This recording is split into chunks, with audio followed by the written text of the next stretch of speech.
and know God. You're free to do whatever you want. For some strange reason, being a child, not going to school yet, and not understanding this, I understood it, and a sense of relief came to me. I thought, wow, I'm free. There's nobody over me. I can do whatever I want.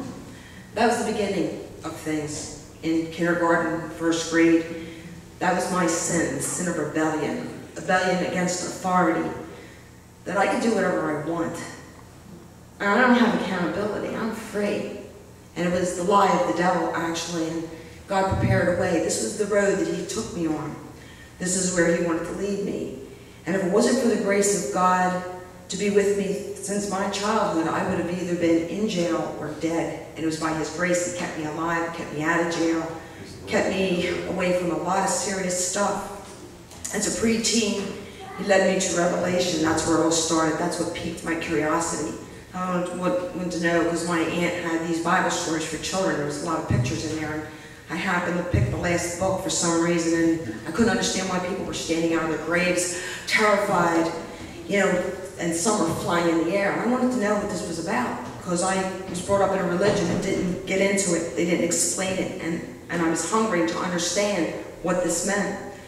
And God put me on that path. I was saved in 1982 because he knew in my heart how bad I wanted to know a truth. I had ears to hear and eyes to see, and I wanted to know what this was all about. We were standing on the brink of eternity every day of our lives. We are on the edge in a moment that we can come and make a decision, because there is a lake of fire coming, but then there's an eternal city coming.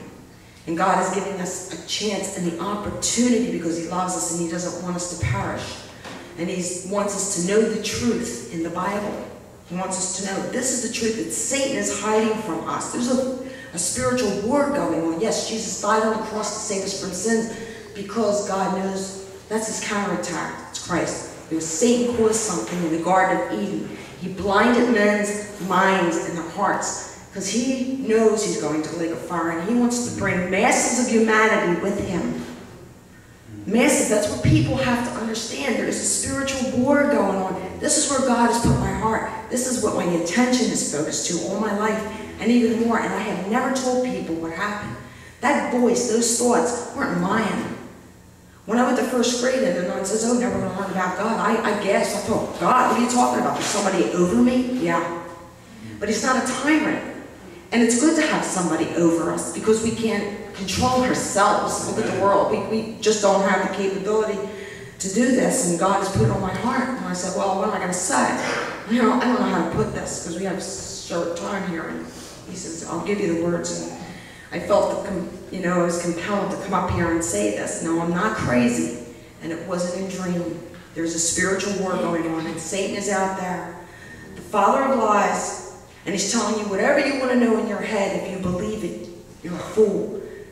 Be a fool for Christ, because God loves us. He sent, his counterattack was to send his son to die on the cross. Amen. And people have to know this. There's hope. There is that hope. What's the hope? The hope is that we can escape the lake of fire and be with a loving God. Yes, a loving God. There is a God. And he loves us all.